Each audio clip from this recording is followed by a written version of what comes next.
말씀 함께 보시겠습니다. 창세기 9장 우리 1절부터 17절 말씀 한 목소리로 같이 읽겠습니다. 시작. 하나님이 노아와 그 아들들에게 복을 주시며 그들에게 이르시되 생육하고 번성하여 땅에 충만하라. 땅의 모든 짐승과 광중의 모든 새와 땅에 기는 모든 것과 바다의 모든 물고기가 너희를 두려워하며 너희를 무서워하리니 이것들은 너희의 손에 붙였음이니라. 모든 산 동물은 너희의 먹을 것이 될지라. 채소같이 내가 이것을 다 너희에게 주노라. 그러나 고기를 그 생명되는 핏째 먹지 말 것이니라. 내가 반드시 너희의 피 곧 너희의 생명의 피를 찾으리니 짐승이면 그 짐승에게서 사람이나 사람의 형제면 그에게서 그의 생명을 찾으리라. 다른 사람의 피를 흘리면 그 사람의 피도 흘릴 것이니 이는 하나님이 자기 형상대로 사람을 지으셨음이니라. 너희는 생육하고 번성하며 땅에 가득하여 그 중에서 번성하라 하셨더라. 하나님이 노아와 그와 함께한 아들들에게 말씀하여 이르시되 내가 내 언약을 너희와 너희 후손과 너희와 함께한 모든 생물 곧 너희와 함께한 새와 가축과 땅의 모든 생물에게 세우리니 방주에서 나온 모든 것 곧 땅의 모든 짐승에게니라. 내가 너희와 언약을 세우리니 다시는 모든 생물을 홍수로 멸하지 아니할 것이라. 땅을 멸할 홍수가 다시 있지 아니하리라. 하나님이 이르시되 내가 나와 너희와 및 너희와 함께하는 모든 생물 사이에 대대로 영원히 세우는 언약의 증거는 이것이니라. 내가 내 무지개를 구름 속에 두었나니 이것이 나와 세상 사이의 언약의 증거니라. 내가 구름으로 땅을 덮을 때에 무지개가 구름 속에 나타나면 내가 나와 너희와 및 육체를 가진 모든 생물 사이에 내 언약을 기억하리니 다시는 물이 모든 육체를 멸하는 홍수가 되지 아니할지라. 무지개가 구름 사이에 있으리니 내가 보고 나 하나님과 모든 육체를 가진 땅의 모든 생물 사이에 영원한 언약을 기억하리라. 하나님이 노아에게 또 이르시되 내가 나와 땅에 있는 모든 생물 사이에 세운 언약의 증거가 이것이라 하셨더라. 아멘. 우리가 계속 노아 홍수에 대해서 살펴봤는데요. 오늘은 홍수 후에 나타나신 하나님의 뜻에 대해서 함께 살펴보도록 하겠습니다. 인류 역사상 가장 참혹한 재앙 중에 하나로 꼽히는 사건이 2004년 12월 26일에 있었던 인도양 쓰나미 사건입니다. 인도네시아 수마트라 섬 앞바다에서 규모 9.3 정도의 지진이 발생했습니다. 강진에 이어서 높이 10m 정도의 파도가 이 지진을 타고 인근 국가를 강타했습니다. 그래서 인도네시아뿐만 아니라 태국, 미얀마, 스리랑카, 인도네시아, 인도 등 이 연안 국가들까지 차례로 강타를 했습니다. 7시간 뒤에는 인도양을 가로질러서 예멘, 케냐, 소말리아 등 이 아라비아 반도, 아프리카 동부까지 이 쓰나미가 덮쳤습니다. 이 쓰나미로 인해서 인도네시아에서 17만여 명이 죽거나 실종이 되었고요. 실종돼도 못 찾았으니까 죽었겠죠. 스리랑카에서 3만 5천 명, 인도에서 16,000여 명, 태국에서 8,200명이 사망했다라고 합니다. 그래서 거의 30만 명이 이 인도양 쓰나미로 목숨을 잃었습니다. 그뿐만 아니라 이 동남아 해변에 이 크리스마스 휴가를 왔던 사람들이 있었는데 이 관광객들이 스웨덴 사람이 554명, 독일인이 539명, 우리 한국인도 태국에서 해변에서 18명이 죽었다라고 보고되었습니다. 여러분, 이 쓰나미로 인해서 국가들이 피해를 본 금액이 어느 정도 되느냐? 107억 3천만 달러. 쓰나미로 인해서 피해를 복구하기 위해서 들어가야 될 비용이 103억 7,500만 달러라고 이야기를 하였습니다. 우리는 계산이 잘 안 됩니다. 어마어마한 피해를 받고 또한 그 피해를 복구하기 위해서 들어가야 될 비용이 정말 천문학적인 숫자였습니다. 자, 이것도 인도양이라는 이 어떤 지역에서 일어난 쓰나미로 이렇게 수많은 인명 피해와 재산 피해들을 냈습니다. 근데 여러분, 우리가 그동안에 살펴봤던 이 노아 홍수는 한 지역에서 일어난 사건이 아니라 전 세계를 강타한 수였습니다. 뭐 인명 피해, 재산 피해는 우리가 그냥 계산할 수 없는 숫자입니다. 하나님께서는 하나님이 창조한 이 아름다운 세상을 그냥 물로 다 쓸어버리죠. 근데 8장 16절에 보니까 하나님께서 이 노아의 가족들에게 이제는 방주에서 나가라라고 명령을 하셨습니다. 자, 노아가 600년에 방주에 들어갔는데 방주에서 나온 것은 601년 2월 27일입니다. 그래서 방주에서 나온 기간이 1년 10일 만에 방주에서 이렇게 나옵니다. 여러분, 방주에서 뭐 우리가 크루즈를 하더라도 세계 여행 크루즈를 타고 여행을 하더라도 1년은 너무 힘들 것 같아요. 저는 크루즈를 별로 좋아하지 않은데 1년 넘게 홍수 속에서 살았다면 어땠을까요? 결코 이 삶이 평안하고 즐겁고 행복한 그런 시간들은 아니었을 것이라고 생각이 됩니다. 엄청 불편하기도 하고 또 무섭기도 하고 저처럼 이 물을 별로 안 좋아하는 사람들은 엄청 더 힘들었을 것이라고 생각이 됩니다. 자, 그러면 홍수에서 1년 10일 만에 이렇게 나왔어요. 근데 방주 밖으로 나왔을 때 노아는 어떤 기분이었을까요? 엄청 행복했을까요? 정말 희비가 엇갈리지 않았을까라는 생각이 듭니다. 자, 온 지구를 멸망시키는데 살았다. 자기 가족들이 8명이 이렇게 온전하게 생명을 유지하고 있다라는 그 기쁨은 엄청났을 것 같아요. 그런데 여러분, 이 홍수로 휩쓸고 간 이 황량한 땅, 모든 사람들과 짐승들이 다 죽고 아무것도 없는 이 현실을 직면했을 때 이들의 마음이 얼마나 고통스럽고 힘들었을까? 얼마나 충격이었을까? 이런 정도의 어떤 트라우마를 경험을 하면 오늘날은 상담을 받아야 될 거라고 생각이 듭니다. 어쩌면 너무나 감사하지만 아무도 없는 모든 것들이 다 죽은 그리고 진짜 완전히 모든 것이 다 휩쓸고 간 이 홍수의 흔적들을 보면서 얼마나 충격이 컸을까, 얼마나 마음이 고통스러웠을까, 그런 아픔들이 좀 느껴졌습니다. 사실 이런 상황이 되면 진짜 우리가 멘탈이 붕괴된다고 하잖아요. 그렇죠? 멘붕이 왔을 거라고 생각됩니다. 정말 망연자실, 우리가 무엇을 해야 될까? 정말 이렇게 힘든 상황에서 노아가 무엇을 할 수 있었을까? 어떤 생각이 들었을까?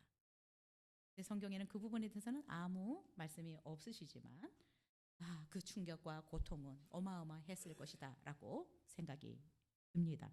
그리고 어쩌면 트라우마도 생겼을 수 있을 것입니다. 이만 조그마도 겁이 덜컥 날 수도 있다라고 생각이 듭니다. 여러분은 여러분이 가장 힘들 때 무엇을 합니까? 어떤 사람은 술을 찾고 어떤 사람은 다른 것들, 자기의 뭔가 위안을 줄 만한 것들, 이런 것들을 하는데 여러분이 가장 고통스럽고 힘들 때는 무엇을 찾습니까? 무엇을 합니까? 노아는 이 어쩌면 어마어마한 충격, 멘붕이 왔을 이 상태에서 가장 먼저 무엇을 했을 것 같으세요? 8장 20절부터 22절에 보니까 노아가 가장 먼저 배에서 나와서 했던 것을 성경은 기록해주고 있습니다. 우리 앞장이니까 한번 같이 읽겠습니다. 8장 20절부터 22절입니다.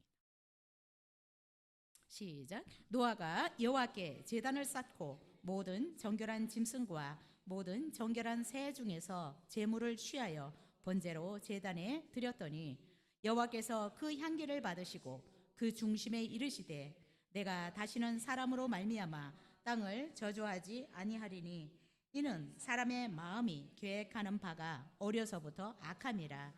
내가 전에 행한 것 같이 모든 생물을 다시 멸하지 아니하리니 땅이 있을 동안에는 심음과 거둠과 추위와 더위와 여름과 겨울과 낮과 밤이 쉬지 아니하리라.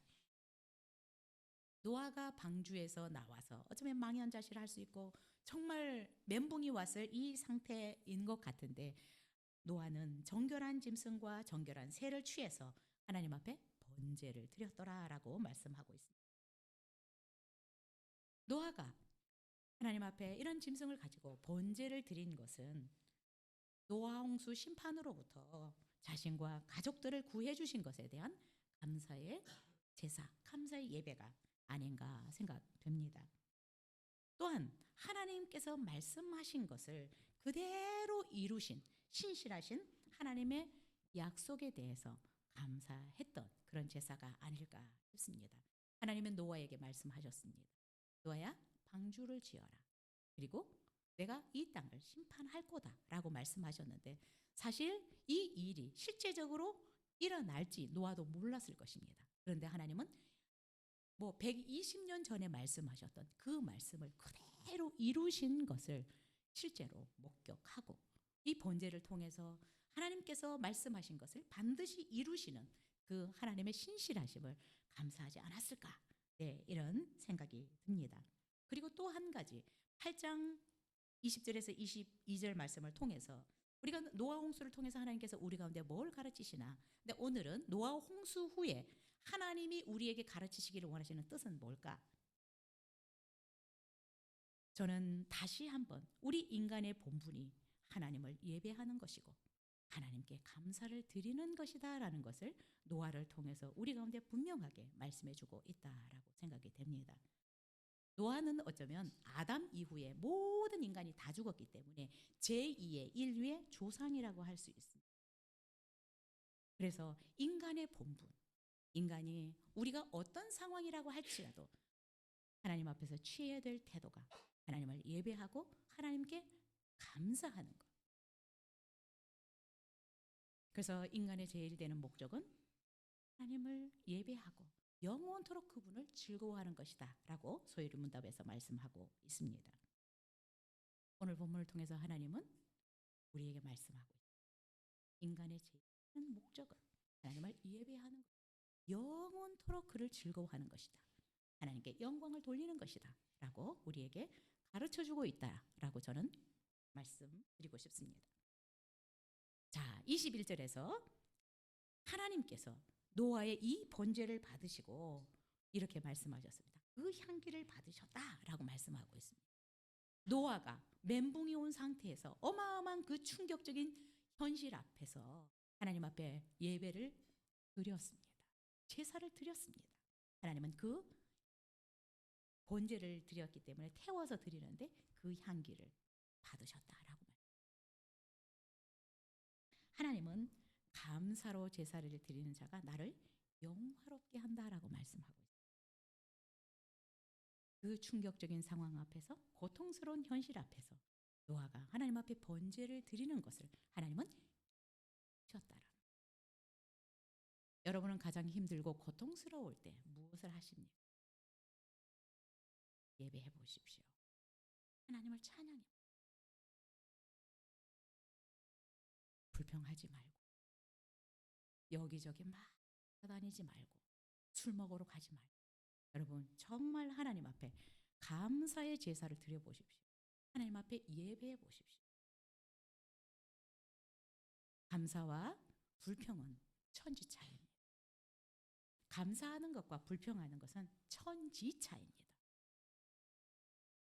하나님은 우리가 어떤 상황 가운데 있더라도 하나님의 하나님 되심을 인정하고 하나님 앞에 예배하는 것을 어떤 것보다 기뻐하십니다. 정말 저와 여러분은 어떤 상황 가운데서도 하나님께 감사하는 겠고요. 어떤 상황 가운데서도 하나님 앞에 나가 하나님을 찬양하고 예배하는 이것들을 잊지 않으셨으면 좋겠습니다. 왜냐하면 하나님이 우리를 만드신 목적이 하나님을 예배하는 것이고 영원토록 그분을 즐거워하는 것이기 때문에 그렇습니다. 하나님은 이 노아의 제사 번제를 받으시고 어떠셨을 것 같으세요? 우리 21절 다시 한번 읽겠습니다. 8장 21절. 시작. 여호와께서 그 향기를 받으시고 그 중심에 이르시되 내가 다시는 사람으로 말미암아 땅을 저주하지 아니하리니 이는 사람의 마음이 계획하는 바가 어려서부터 악함이라 내가 전에 행한 것 같이 모든 생물을 다시 멸하지 아니하리니. 정말 이런 충격적인 상황 앞에서 하나님 앞에 번제를 드렸더니 하나님이 결심을 하셨다라고 했습니다. 하나님이 마음으로 결심을 하셨어요. 어떻게 해요? 다시는 내가 사람의 죄 때문에 이 땅을 이렇게 저주하지 않을 것이고 내가 전에 행한 것 같이 물로 다 쓸어버린 것처럼 모든 생물을 이렇게 다 멸하지 않을 것이다라고 하나님이 결심을 하셨어요. 노아의 그 번제가 하나님의 마음을 감동을 시키셨습니다. 그래서 하나님이 다시는 사람들의 죄 때문에 이렇게 지구를 완전히 쓸어버리지 않겠다라고 결심을 하셨습니다. 하나님은 우리의 예배를 받으시고 이렇게 감동을 받으십니다. 여러분 혹시 어렵고 힘든 상황, 정말 내가 너무나 고통스러운 상황이라고 할지라도 그 하나님 앞에 예배해 보시기 바랍니다. 문제가 안 풀릴 때, 뭔가 정말 힘든 일이 있을 때 하나님 앞에 나가서 예배해 보십시오. 저도 막 학비가 없을 때 내일이면 등록인데 하나님이 안 주셨을 때 예배하기 시작했습니다. 하나님을 찬양하기 시작했어요. 하나님이 그래도 신실하시다, 전능하시다고, 후에 말해도 하나님은 홈런을 칠 수 있다고 막 하나님을 예배하기 시작했어요. 기적이 일어나더라고요. 진짜 생각지도 못한 사람이 학기를 들고 그 대낮에 저를 찾아왔더라고요. 예배는 이런 놀라운 위력이 있어요. 불평하지 않았더니 왜 궁시렁거리지 않고 하나님 왜 이렇게 괴롭히냐고 빨리 주시지. 그냥 오히려 하나님을 찬양했어요. 하나님이 행하실 일을 높여드렸어요. 그랬더니 하나님이 그 대낮에 하나님이 사람을 보내셨어요. 학비를 들고. 여러분 힘드십니까? 예배해 보십시오. 하나님 앞에 전심으로 나가서 하나님을 찬양해 보십시오. 여러분의 그 예배, 여러분의 그 찬양을 받으시고 통하시고 여러분 가운데 노아에게 말씀하신 것처럼 말씀하실 것이라고 합니다. 어떤 상황 가운데서도 하나님 앞에 예배드리는 것을 소홀히 하지. 오늘 김소희 집사님 기도 중에도 정말 주의를 소홀히 여겼던 이런 부분에 대해서 회개하는 마음으로 기도를 드렸던 것을 보는데 정말 우리가 예배하는 거 소홀히 여기지 마시기 바랍니다. 그냥 뭐 좀 피곤하니까, 아니면 지금 좀 일이 있으니까, 여러분 일이 있을 때 기도해 보십시오. 하나님이 상황을 바꾸어 주실 것을, 상황에 계속해서 그냥 내가 굴복하지 말고 기도하기 시작할 때 하나님은 놀라운 일들을 하실 것이라고 믿습니다. 자, 그러면 하나님은 이 노아의 제사를 받으시고 하나님은 우리에게 무엇을 하기를 원하셨을까요? 하나님이 노아에게 가장 먼저 하신 일은 무엇일까요? 1절입니다. 1절 시작. 하나님이 노아와 그 아들들에게 복을 주시며 그들에게 이르시되 생육하고 번성하여 땅에 충만하라. 하나님이 우리 인간에게 가장 먼저 하신 것은 인간을 축복하는 것입니다. 노아의 번제를 받으신 하나님께서 노아에게 가장 먼저 하신 것은 노아를 축복하신 것이었는데, 여러분 이 홍수로 폐허가 된 세상에서 새 삶을 시작해야 하는 이 노아의 가족들을 하나님은 축복하셨습니다. 하나님이 노아와 그 아들들에게 복을 빌어 주셨는데 생육하고 번성하고 땅에 충만하라라고 말씀하셨습니다. 새롭게 인류 역사를 시작하는 이 노아에게 하나님은 생육해라, 열매를 많이 맺어라, 번성해라, 많아져라, 숫자적으로 지금 아무것도 없지만 많아져라, 그리고 땅에 충만하라, 가득 차라라고 축복해 주셨습니다.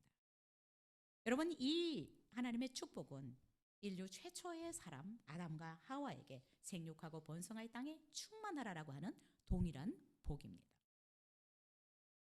하나님께서 노아와 그의 가족들에게 아담과 동일한 복을 이뤄 주셨는데, 여러분, 여기에서 여러분은 하나님이 우리를 향해서 어떤 뜻을 보이시기를 원하신다라고 생각하십니까? 하나님께서 우리에게 정말 주고 싶어 하신 것은, 하나님의 본분은, 인간의 본분은 하나님을 예배하는 것이다. 하나님의 본분을 하나님이 여기에서 가장 먼저 나타내고 있는데, 그것은 바로 우리 인간을 어떻게 해요?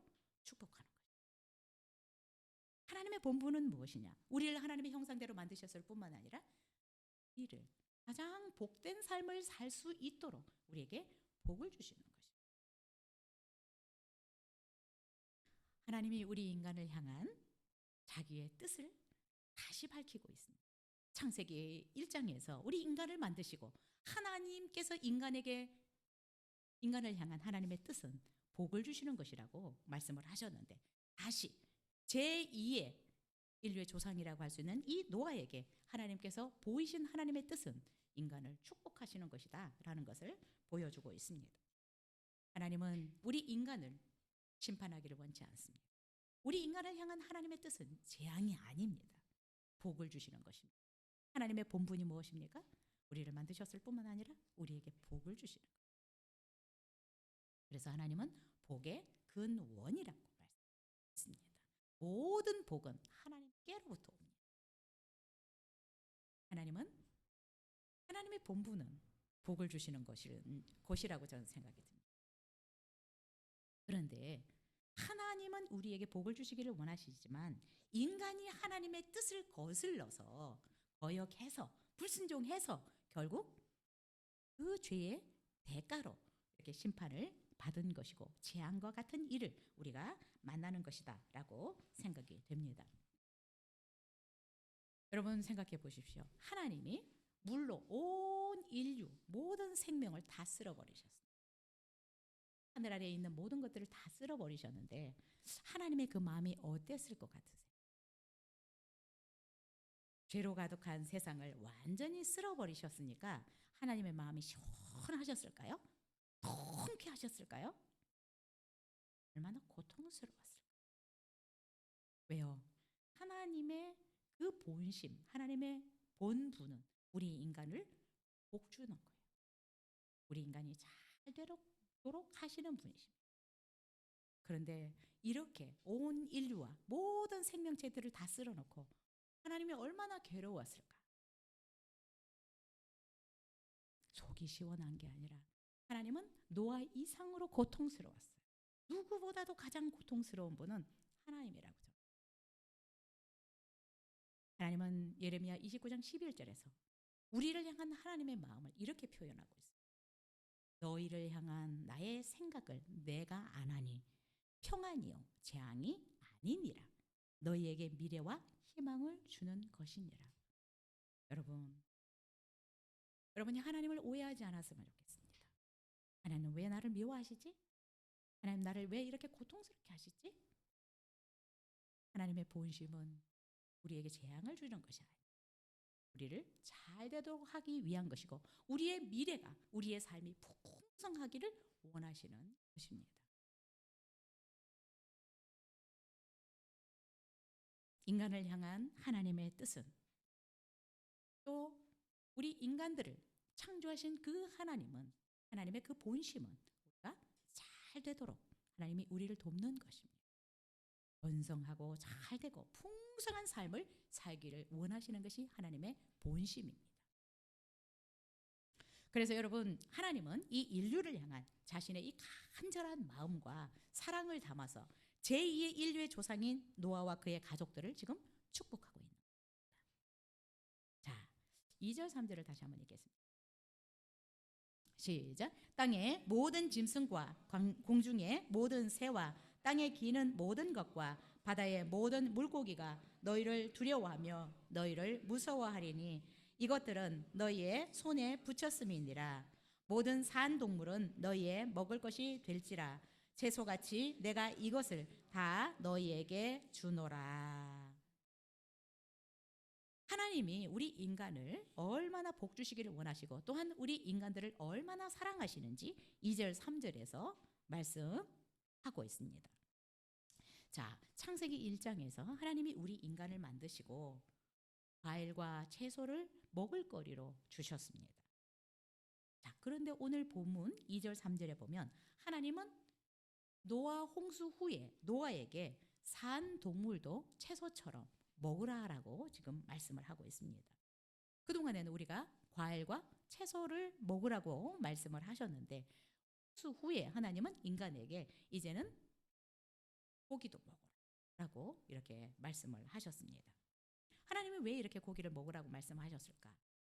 정확한 건 잘 모르지만 그러나 우리 인간들을 사랑하시기 때문에 우리 인간들이 이제는 고기를 좀 먹어야 되는 환경이 되었기 때문이다라고 생각이 듭니다. 물론 뭐 이렇게 야채, 과일만 먹어도 충분한 영양소가 있다라고 얘기를 하고 있습니다. 그래서 뭐 고기 안 먹어도 된다라고 얘기를 하지만 성경에서는 먹으라고 말씀하실 때는 뜻이 있다라고 생각이 듭니다. 자, 왜 하나님께서 이렇게 인간에게 고기를 먹으라고 하셨을까? 우리가 창세기 1장에서 볼 때 하나님이 이 궁창을 만드실 때 이 공중이라고 하는 이 궁창, 이 공간이죠. 그렇죠? 이거를 만드실 때 어떻게 만드셨어요? 물과 물 사이를 나누게 하셨습니다. 그래서 우리가 알지 못하는 저 높은 궁창에 이 물층이 있었어요. 수증기로 되어 있었겠죠. 그렇죠? 물층이 있었습니다. 그런데 노아 홍수로 인해서 하늘의 그 문이 열려버리죠. 그렇죠? 그래서 이 물층이 깨져버렸습니다. 여러분, 이 물이라는 것은 굉장히 특이한 성격이 있다고 합니다. 별것 아닌 것 같지만 이 물이 정말 우리 몸도 70%가 물이고요. 또 이 물은 이 공중에 있는 이 물들이 유해한 요소들을 차단해주는 보호벽과 같은 역할을 했습니다. 그런데 그 물층이 깨져버렸어요. 그래서 우리가 사는 이 지구에 유해한 요소들이 들어올 수 있는 것입니다. 우리는 모르지만 하나님은 우리를 사랑하시기 때문에 노아에게 어떤 지침을 주고 있습니다. 이제는 고기를 좀 먹어라 라고 말씀하고 있는 것입니다.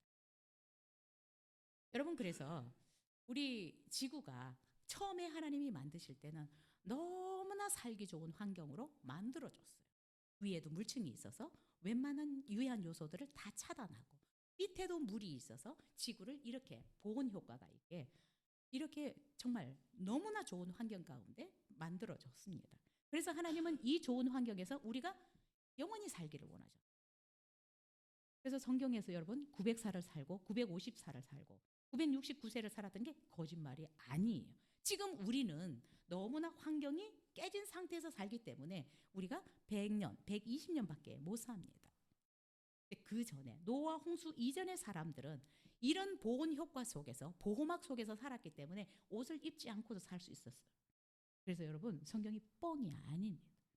954를 살 수 있었고 969세를 살 수 있었어요.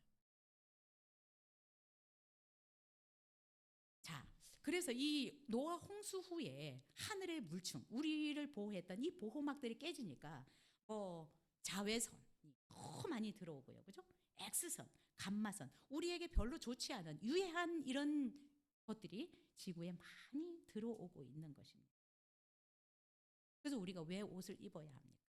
추워서도 입어야 되지만 이런 유해한 요소들을 보호하기 위해서 우리가 옷을 입어야 합니다. 우리 피부를 보호하기 위해서 선크림도 바르죠. 자외선이 이제는 많이 들어오니까. 여러분, 우리는 죄로 인해서 하나님께서 만들어준 너무나 좋은 환경을 잃어버렸어요. 어쩌면 우리도 너무나 좋은 환경에서 900살, 1000살을 살 수 있었을 것인데 죄로 인해서 이 환경이 완전히 깨져서 우리는 이제 120년 이 정도로 우리의 수명이 단축된 것입니다. 우리가 만약에 정말 900살을 살 수 있었다면 우리가 하고 싶은 거 너무나 할 수 있을 것 같아요. 예. 뭐 운동도 이것저것 막 해볼 수 있고, 언어도 뭐 영어뿐만 아니라 막 중국어도 배우고 스페인어도 배우고 막 기간이 많으니까요. 그렇죠? 얼마나 좋겠어요. 운동도 뭐 한 가지만 아니라 막 피겨도 해보고 뭐 여러 가지 것들을 배울 수 있는 충분한 시간들이 있었을 것입니다. 근데 우리는 죄로 인해서 이렇게 좋은 복들을 우리가 누리지 못하는 것입니다. 하나님은 우리에게 복을 주시는 분이시고, 하나님의 본분은 우리를 복 주시는 분이시지만 우리가 죄로 인해서 너무나 좋은 것들을 잃어버렸다라는, 놓쳤다라는 것입니다. 지금도 우리는 하나님께서 우리에게 복 주시기를 원하시는 동일한 분이십니다. 그렇죠? 하나님은 우리에게 복을 주시기를 원하시는 분이십니다. 그런데 복을 못 누리는 것은 결국은 우리의 죄로 인해서 복을 누리지 못할 수 있다라는 것입니다. 이 당시만 아니라 지금도 하나님은 우리를 복 주시기를 원하십니다. 우리가 잘 되기를 원하십니다. 뭐 자녀들이 한번 잘못했다고 해서 너는 영원토록 망해라라고 하는 부모가 어디 있겠어요. 그래도 어떻게 잘 살기를 원하고 정말 풍성한 삶을 살기를 원하지. 하나님의 마음은 아담 때나 지금이나 똑같은 마음입니다. 그리고 하나님의 역할은 동일하고요. 여러분, 죄는 우리의 인류를, 이 지구를 이렇게 망가뜨렸습니다. 지금 우리의 삶도 죄가 우리를 망가뜨릴 수 있습니다. 그래서 계속적으로 말씀드리는 것은 죄는 자꾸 모양이라도 버리려고 해야 돼요. 네. 죄를 짓지 않기 위해서 내가 피 흘리기까지라도 그냥 해야 된다. 성경은 우리에게 정말 하나님의 말씀을 따라 산 사람들은 하나님께서 복의 근원이시고 하나님의 본분이 우리에게 복을 주시는 것이기 때문에 하나님이 우리의 행위대로 복을 주실 것이라고 생각합니다. 여러분, 혹시 하나님께서 싫어하시는 것들을 하고 있다면 돌이키실 수 있기를 바랍니다. 그것이 우리의 삶을, 내 주변 환경을 망가뜨리지 않는 하나님의 보호를 받는 비결이기 때문에 그렇습니다. 우리 4절에서 6절 읽겠습니다. 시작. 그러나 고기를 그 생명되는 핏째 먹지 말 것이니라. 내가 반드시 너희의 피 곧 너희의 생명의 피를 찾으리니 짐승이면 그 짐승에게서, 사람이나 사람의 형제면 그에게서 그의 생명을 찾으리라. 다른 사람의 피를 흘리면 그 사람의 피도 흘릴 것이니 이는 하나님이 자기 형상대로 사람을 지으셨음이니라. 자, 하나님께서는 이 홍수 후에 인간들에게 동물들을 다스릴 수 있는 권한을 주셨습니다. 죄로 인해서 무질서해진 이 세상에서 하나님은 짐승들로부터 우리 인간들을 보호하시기 위해서 인간에게 동물들을 다스릴 수 있는 그런 권한을 주셨습니다. 그리고 이제는 물고기든 고기든 짐승이든 잡아서 먹을거리를 삼을 수 있도록 하셨습니다. 근데 하나님이 동물을 이렇게 먹게 하셨지만 금하신 것이 있습니다. 그것은 동물을 먹지만, 고기를 먹지만 죽은 것을 먹지 마라. 살아있는 것을, 살아 움직이는 것을 잡아서 먹으라 라고 말씀하셨습니다. 여러분, 사실 우리가 눈으로 보면 금방 죽은 이 동물들을 보면 그냥 아무렇지도 않은 것 같아요. 그렇죠? 제가 시골에서 살 때 우리 옆집 아저씨는 이 산에를 잘 다녀서 토끼도 잡아오고 뭐 이렇게 올무 같은 걸 놔서, 근데 때때로 이렇게 죽은 거를 갖고 오거든요. 이게 빨리 산에 안 가면 죽은 지 언제 얼마 됐는지 모르는데 가지고 와요. 근데 그런 것들을 먹는데 성경은 그렇게 하지 말라는 거예요. 왜냐하면 동물이 죽으면 우리 눈에는 보이지 않지만 벌써 부패가 일어나고 있다는 것입니다. 그러면 인간이 병에 걸릴 수 있고 또 생명의 위험이 올 수 있기 때문에 하나님은 죽은 것들을 먹지 말라라고 이렇게 자상하게 가르쳐 있습니다. 그래서 우리도 지금 뭐 소들을 잡을 때에도 죽은 거를 잡으면 안 되잖아요. 그렇죠? 살아있는 소를 도축을 하는 것이지 죽은 소를 그렇게 몰래 유통을 하면 안 되는 것입니다. 이것을 통해서도 우리는 무엇을 볼 수 있습니까? 하나님은 참 인간이 건강하고 행복하게 살기를 원하신다라는 거예요. 이런 것들을 안 알려주면 어떻게 알겠어요? 그냥 아무거나 먹고. 그래서 그냥 왜 죽는지도 모르고 죽을 수도 있고. 그 당신은 병원도 없는데. 하나님은 우리 인간이 건강하고 원하셔서 죽은 것들을 먹지 말고 살아있는 동물을 잡아서 먹으라. 그러나 하고 말씀을 하셨습니다. 자, 6절을 한번 읽겠습니다. 시작. 다른 사람의 피를 흘리면 그 사람의 피도 흘릴 것이니 이는 하나님이 자기 형상대로 사람을 지으셨음이니라. 자, 하나님은 인간들에게 강력하게 살인을 금하고 있습니다. 왜냐하면 하나님의 형상대로 창조한 인간을 죽이는 것은 하나님에 대한 모독이기 때문에 그렇습니다. 그래서 살인한 사람은 사형에 처하라라고 노아에게도 모세에게 율법을 주기 전에 하나님은 살인하지 말 것을 말씀을 하셨습니다.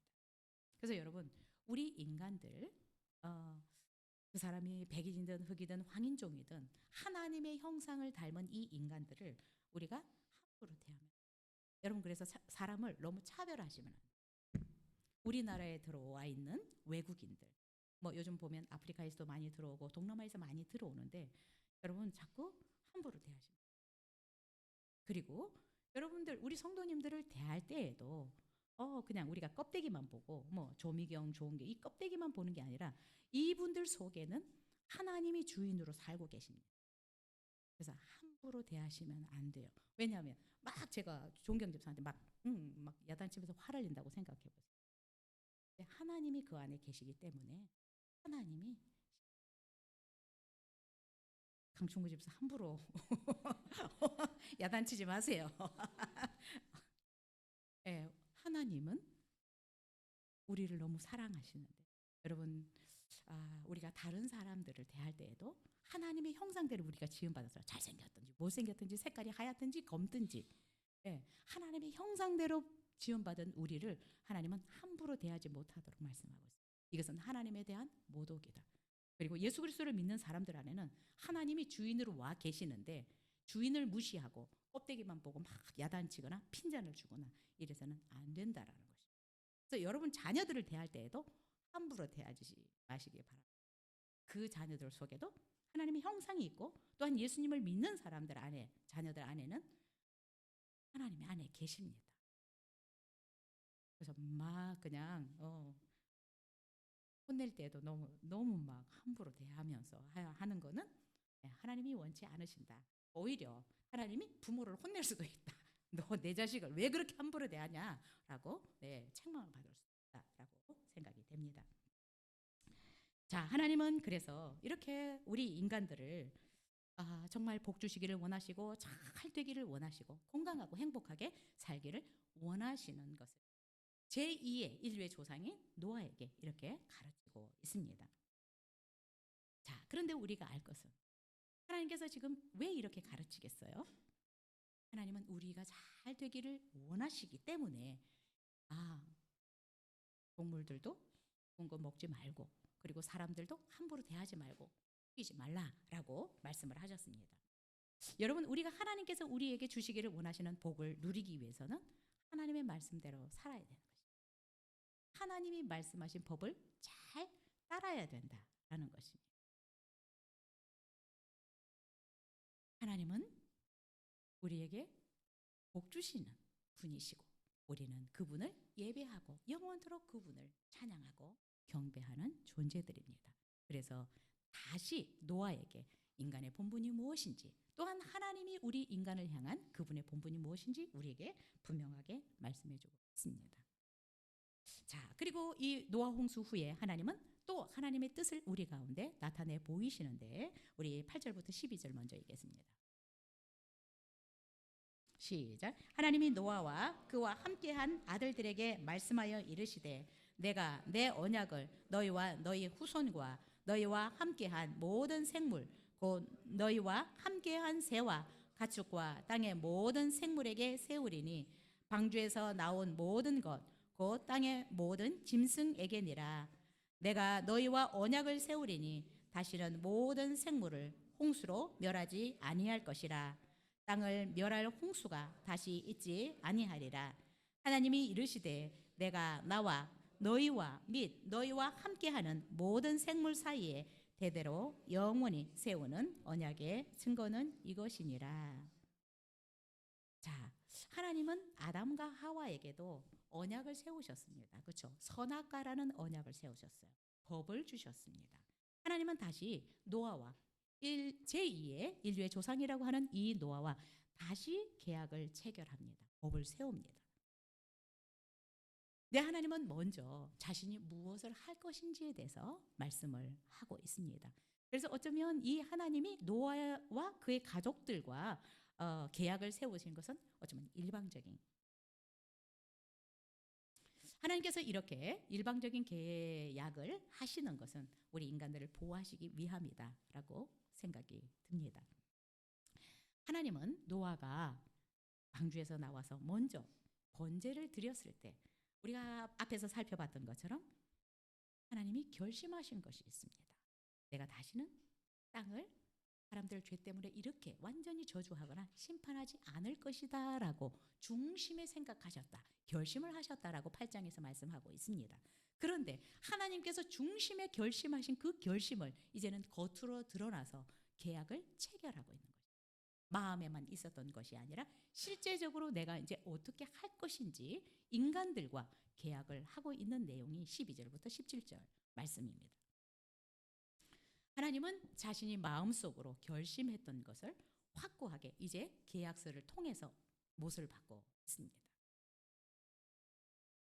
자, 그런데 노아와 그의 가족들과 이 계약을 하나님이 하시지만 이 계약은 노아의 가족들만 위한 것이 아니고 방주에 탄 생물들에게만 하는 것이 아니다라고 성경은 우리에게 말씀하고 있습니다.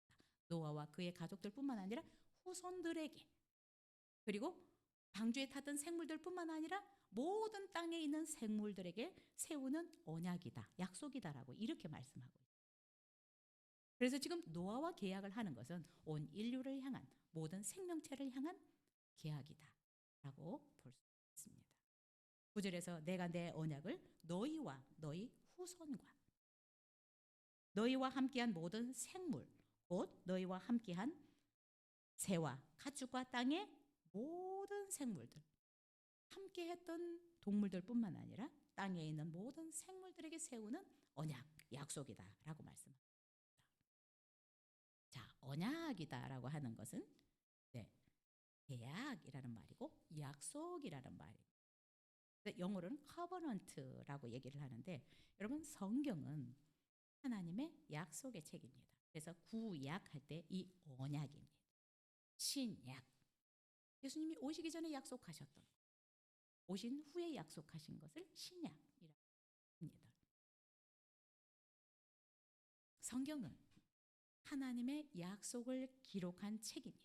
그래서 하나님과 우리 인간 사이에 체결된 계약서라고 볼 수 있습니다.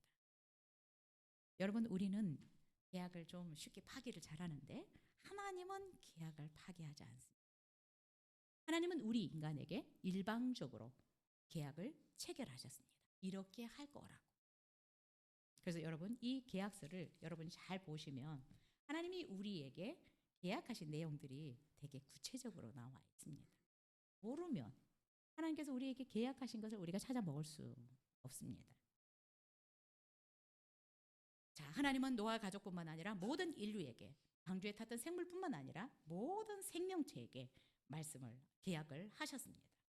그런데 그 계약서가 그때는 선악과였는데 지금은 뭐예요? 무지개라는 계약서. 자, 이 무지개는 노아의 트라우마를 아시고 보이는 무지개로 계약을 하시는 거예요. 13절부터 우리 17절 읽겠습니다. 시작. 내가 내 무지개를 구름 속에 두었나니 이것이 나와 세상 사이의 언약의 증거니라. 내가 구름으로 땅을 덮을 때에 무지개가 구름 속에 나타나면 내가 나와 너희와 및 육체를 가진 모든 생물 사이에 내 언약을 기억하리니 다시는 물이 모든 육체를 멸하는 홍수가 되지 아니할지라. 무지개가 구름 사이에 있으리니 내가 보고 나 하나님과 모든 육체를 가진 땅의 모든 생물 사이에 영원한 언약을 기억하리라. 하나님이 노아에게 또 이르시되 내가 나와 땅에 있는 모든 생물 사이에 세운 언약의 증거가 이것이라 하셨더라. 하나님은 노아에게 땅을 다시 물로 멸하지 않겠다라고 말씀을 하셨습니다. 약속을 하셨습니다. 그리고 그 증거로 무지개를 보여주겠다라고 말씀을 하셨습니다. 여러분 앞에서도 말씀드렸던 것처럼 노아는 이 비에 대한 트라우마가 엄청 컸을 것 같아요. 그냥 시커먼 구름이 몰려오거나 비가 내리기 시작하면 그냥 저는 좀 느껴지더라고요. 가슴이 또 철렁 내려앉는, 그리고 막 두려움이 엄습해오는. 그래서 하나님은 정말 그 노아의 놀란 가슴, 정말 그 노아 안에 있는 어떤 트라우마를 아시고 어린아이처럼 계속해서 이렇게 달래듯이 계속해서 말씀하고 있습니다. 야, 비가 오지만 구름을 보면 내가 너와 약속했던 이 약속을 내가 기억할 거야. 하나님이 17절에도 노아에게 이르시되 내가 나와 땅에 있는 모든 생물 사이에 세운 언약의 증거가 이것이다 라고 말씀하시면서 여러분 노아의 마음을 위로하고 있고, 또 이제는 그냥 구두로가 아니라 분명하게 이 무지개라는 이 것을 가지고 하나님과 인간 사이에, 모든 또 생물 사이에 하나님께서 법을 세우고 있습니다. 계약서를 작성을 하고 있습니다. 노아에게는 어떤 것보다 이 약속이 가장 중요했을 것 같아요. 다시는 비로 멸망시키지 않겠다. 그래서 비가 와도 겁내지 마라. 내가 전에처럼 완전히 쓸어버리지는 않겠다라고 하는 이 약속.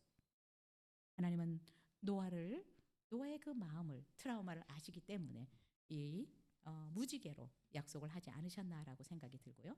또한 실제적으로 보이는 어떤 것들, 그때는 이 성문화된 법이 없었기 때문에 선악과 그리고 무지개 이런 것들을 통해서 하나님이 약속하고 있고 법을 세워가고 있는 것을 볼 수 있습니다.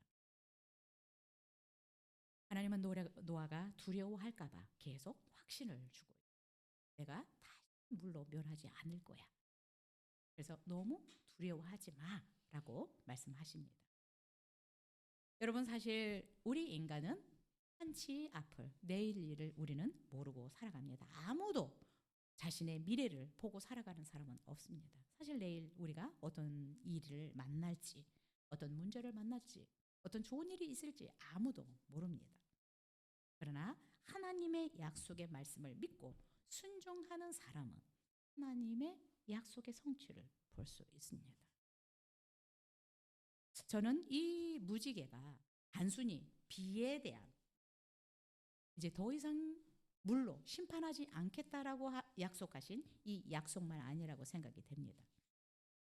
하나님은 말씀하신 것을 반드시 이루시는 것을 이렇게 무지개를 통해서 우리 가운데 약속을 하고 있다라고 생각이 듭니다. 하나님은 약속하신 바를 반드시 이루시는 신실하신 분이십니다. 노아에게 홍수로 다시 심판하지 않겠지만 하나님은 약속하신 것을 반드시 이루신다라는 법을 이 무지개를 통해서 가르쳐 주고 있다라고 생각이 됩니다. 그렇다면 여러분, 하나님께서 9절에서 노아와 그의 가족들에게 또 모든 생명들에게 언약, 약속을 하고 있는데 하나님은 우리에게 어마어마한 약속들을 하고 있습니다. 무지개 약속뿐만 아니라 이것은 단순히 죄에 대해서 물로 심판하지 않겠다 이것뿐만 아니라 하나님 많은 약속들을 우리에게 하고 있습니다. 구약과 신약, 이 어마어마한 약속들을 우리에게 하고 있는데 하나님이 지금 우리에게 무엇을 말씀하고 있습니까?